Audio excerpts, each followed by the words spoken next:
Hey everybody, the day has come. We're finally going to do some work on my Brackish tank. I'm going to apologize in advance for all the noisy water you can hear. The camera is sitting right in front of my waterfall tank, but that's where I've got to set it if I want to be able to get a video of this tank. So before we got started, I was going to check the total dissolved solids, could not find my TDS meter.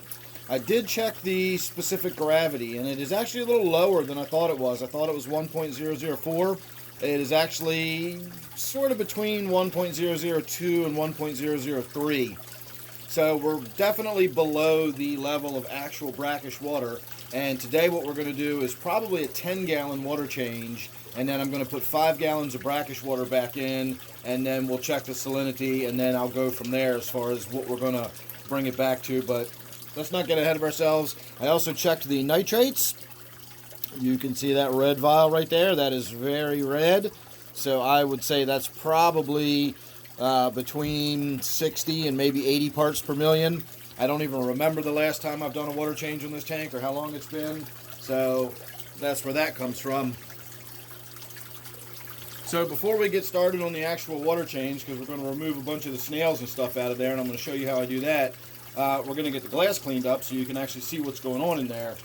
And recently I've been talking about using these Melamine Sponges. I'm going to have to turn that forward light off.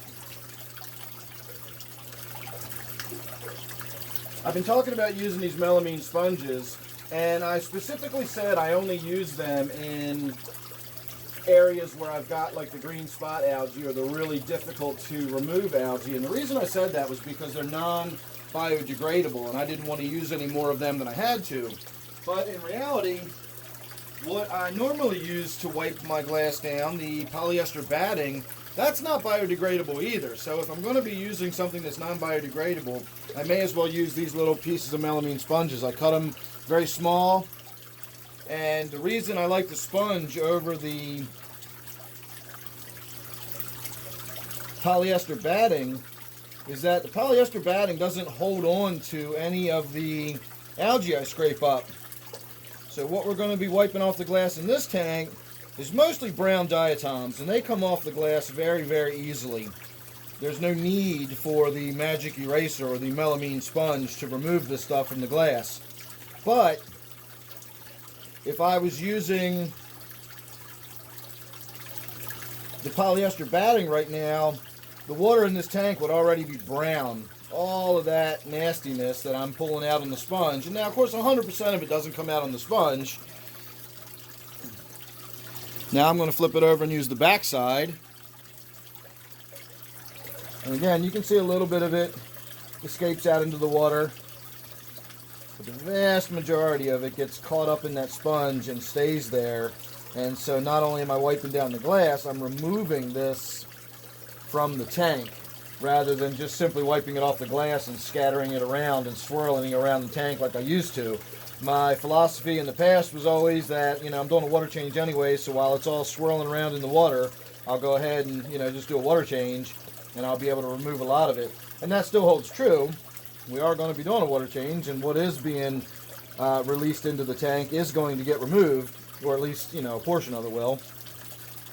But why not maximize that by pulling as much of it out of there as I can on this sponge. So that's it. You can see the water is still reasonably clear. I guess you can see how filthy that sponge is. Now I can go wring this out and rinse it out and use it again. It won't be 100%, but I can definitely get another use out of that. So now that we can see into the tank, what we're going to do is take just a regular old siphon hose, not an actual gravel vac, and we are going to get in there and we're going to try to get as much of those old snail shells out as possible.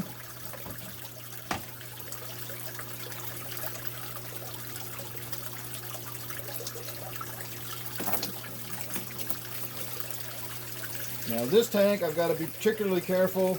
I've got those little Bumblebee Gobies, and they are curious. So they will swim right up to see what I'm doing, and if I'm not careful, I can suck them right out of the tank. Now I've already got a traffic jam. The shells in the line. It's another thing you got to be careful of. You got to be gentle not to suck up the substrate, and you don't want to suck too many shells up at once because they will get bound up in the line, and then it's a big pain in the butt, especially when you get to some of these bigger ones. You definitely want to do them one at a time. And I will get to the front of the tank here in a moment. You'll be able to see what I'm doing a little better.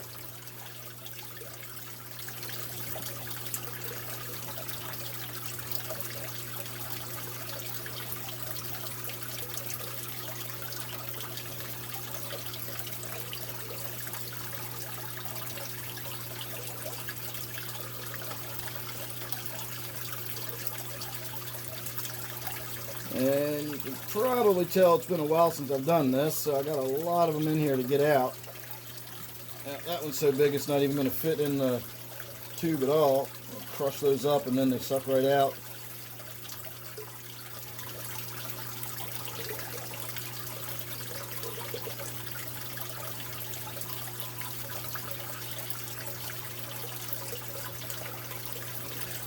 Alright, we got a few more in the back here I want to get.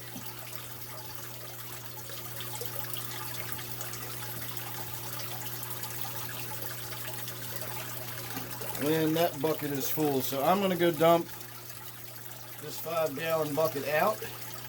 And then we're going to come back in and we're going to do another 5-gallon bucket. And we're going to try to vac a lot of that red cyanobacteria out of there.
Alright, now this part's a little more challenging because it tends to want to pull the leaves out along with the cyanobacteria.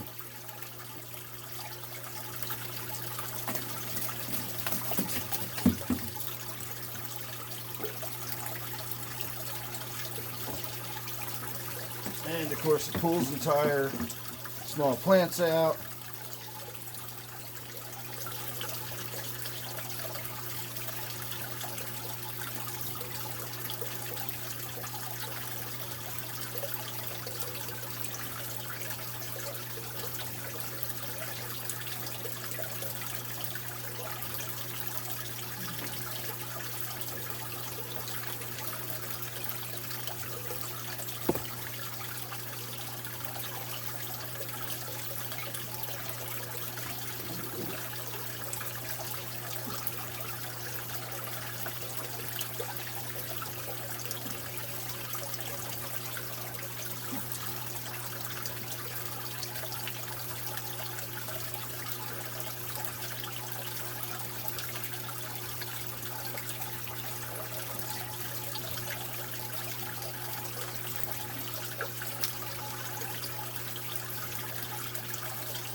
Hose fell out of the bucket. I just dumped water all over the floor.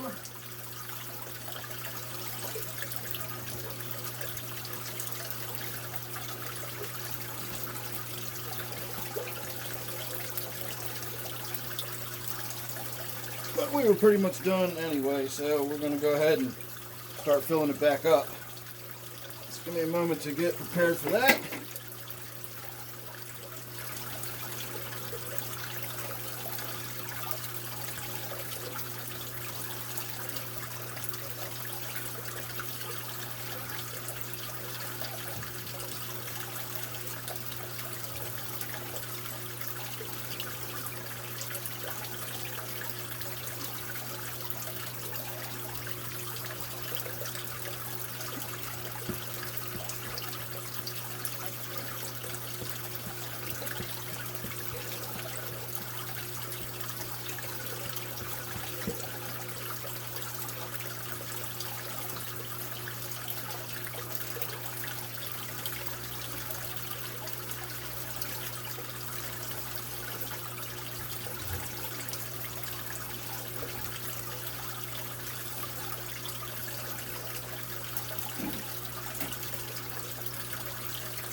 Alright everybody, I've got a 5-gallon bucket of pre-mixed brackish water, and I'm going to show you how I put it in the tank without disrupting the tank a whole lot.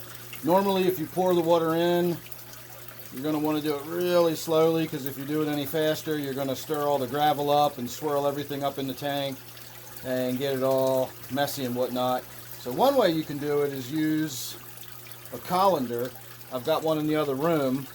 It's a plastic sort, not the metal screen kind, and you can put that at the water surface and then pour the water into the colander, and that will sort of break up and diffuse the flow of water going into the tank. But this is the way you would typically have to do it to keep it from doing too much disruption in the tank. How I do it is simply put the whole container underwater, roll the container over, and then just lift it out and basically leave the water behind. And you can do a 5-gallon bucket pretty quickly without disturbing the gravel at all.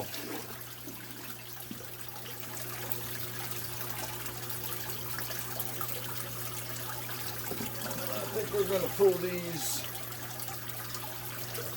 Java fern out of there. Let's see what we do with those.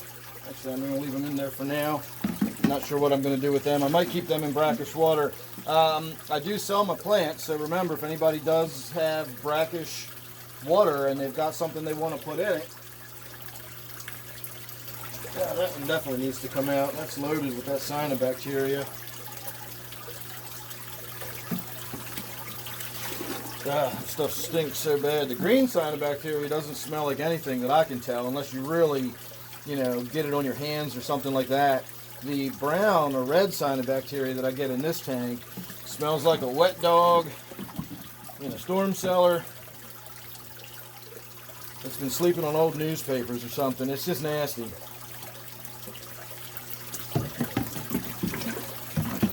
Alright, that's one 5-gallon bucket. I am going to... You can see we're getting down to the bottom where some of the salt was actually settled in.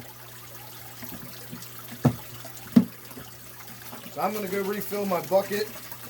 We're going to check the specific gravity to see where we're sitting right now. And then we're probably going to top the tank off with fresh water after we see where the specific gravity is sitting. So give me a minute. Let me check on that, and we'll see where we go from there.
Alright everybody, I checked the specific gravity, and where we sit right now is about 1.003 to maybe 1.004, and considering I can still see little white particulates and little bits of salt that never got fully dissolved that were at the bottom of that bucket, you know, they're still in the aquarium.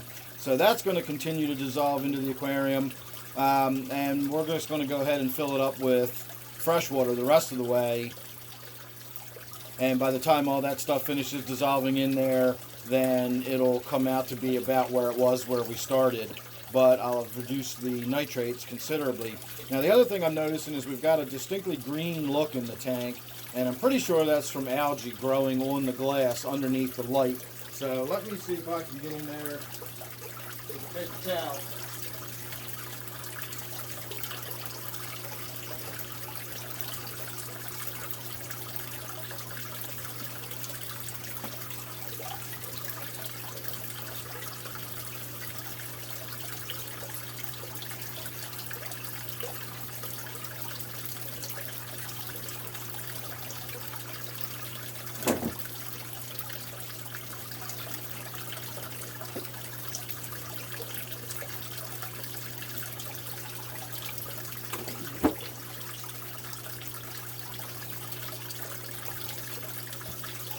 Alright, I got a lot of it out of there, but I can tell you there's still a lot left in there.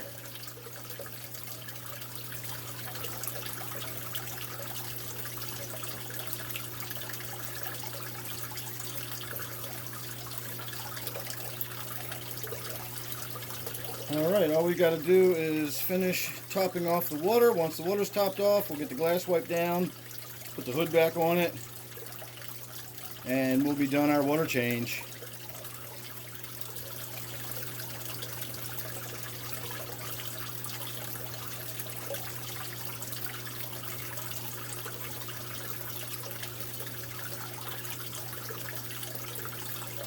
Keep forgetting all my hand towels are now on the floor soaking up that puddle.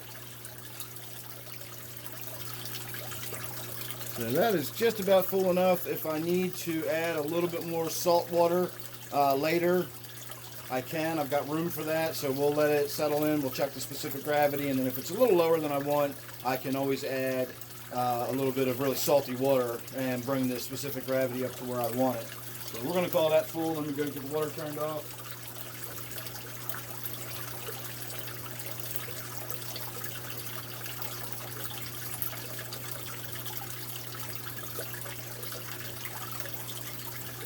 Hose put away.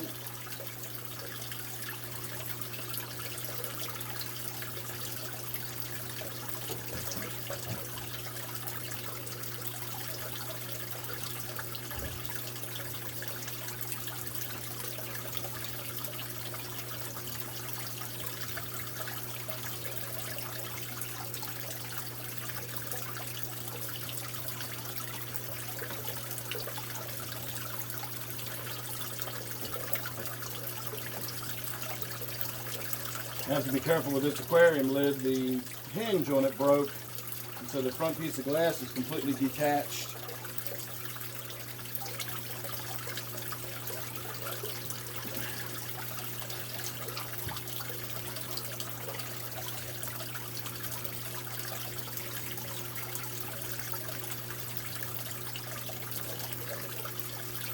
And there you go. There's a complete water change front to back. And as I said, we'll get in there in a little while and we'll check the specific gravity to find out what exactly is going on in the tank. But it's probably close enough to where I've got it, where I want it, and I'm not going to have to make any more adjustments once I get in there. So don't forget, if you're interested in any Java Fern or any of the other plants I sell, check my email down below. And if you want, I will be able to pull some of the Java Fern that's already acclimated to this brackish water if you're interested in setting up anything for a brackish aquarium. So check my email down below. In the meantime, I'm going to say thanks for watching. Hope you enjoyed that. Make sure you're subscribed. And don't forget, of course, this is my brackish tank. So thanks again for watching, and I'll see you real soon in the next one.